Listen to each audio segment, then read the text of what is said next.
All clear is given and the cyclists set off. Every Sunday, the Paseo de la Reforma, Mexico City's main traffic artery, is closed to motorized traffic. Between 5,000 and 6,000 people are said to gather here each week in what's become a combination of leisure time fun and political demonstration. The Cycle Sunday initiative was launched by Bernardo Baranda in cooperation with Mexico City's authorities. The 39-year-old studied bicycle traffic planning in Europe and has now made it his career to create a truly bicycle-friendly environment and attitude back home. Baranda heads the Mexico City office of the Institute for Transportation and Development Policy and hopes these Cycle Sundays will convince his compatriots of the advantages of switching from 4 wheels to 2. People are getting over their fear of using bicycles. At the moment, many regard it as a toy, a pleasant childhood memory.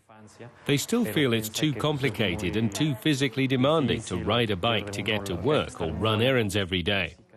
We're trying to help them to relate better to bikes. Conditions are improving.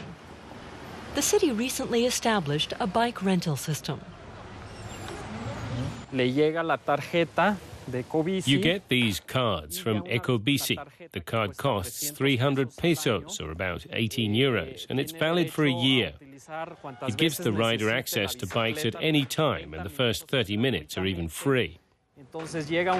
You hold the card up here. The screen says, "Please wait," and then it tells you which bike to take, in this case, the one parked at number 21. Baranda can drop the rented bike off at over 80 stations throughout the city.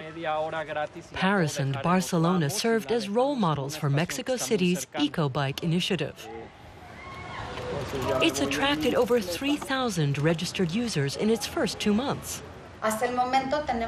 Marta Delgado Peralta, Environment Minister for Mexico City, is proud of Plan Verde, the city government's green plan, an attempt to tackle air pollution and traffic congestion. The plan will cost over 3 billion euros and is the most ambitious traffic planning project of any major city in a developing country. 200,000 cars are added to these city streets every year. These additional vehicles don't just increase the amount of carbon dioxide in the air, they also increase traffic congestion, which means 4 million cars go through the city even more slowly. We have to enact even stricter legislation the more cars there are.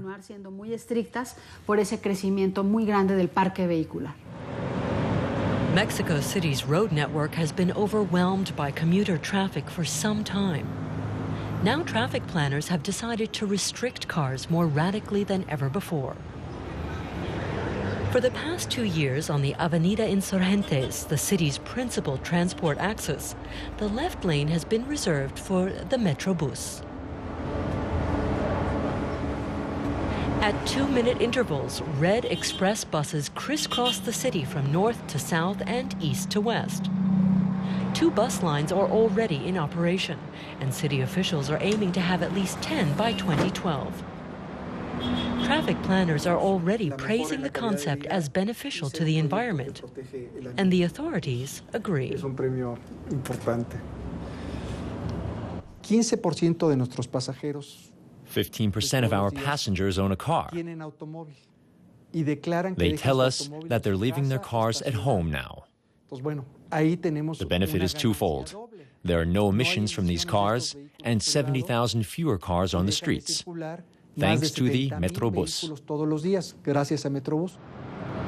Bus lines are cheaper to get up and running than subway lines, which is why they're popular in developing countries. But Mexico City is growing far too quickly for construction of new transport facilities to keep up. For now, these passengers still transfer to environmentally unfriendly vans at the end of the line. It's not the only challenge facing city planners.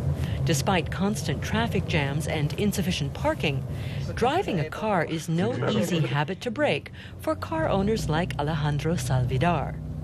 His reasoning?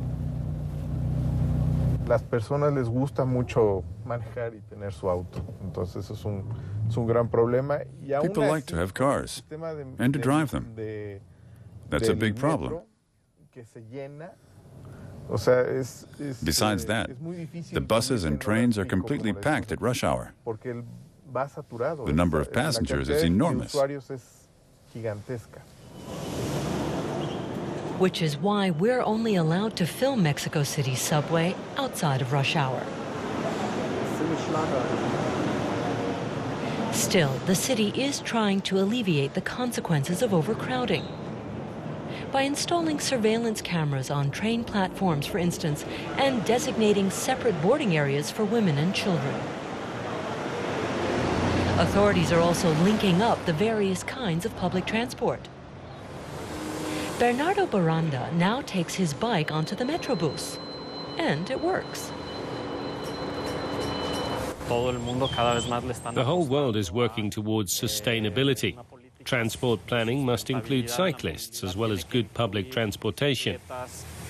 That will get people out of their cars. I think we're headed in the right direction. This traffic light has become redundant. A few days ago, this street was turned into a pedestrian zone, and people here are still adjusting to their new car-free area. It seems that many can already sense a changing climate in their city.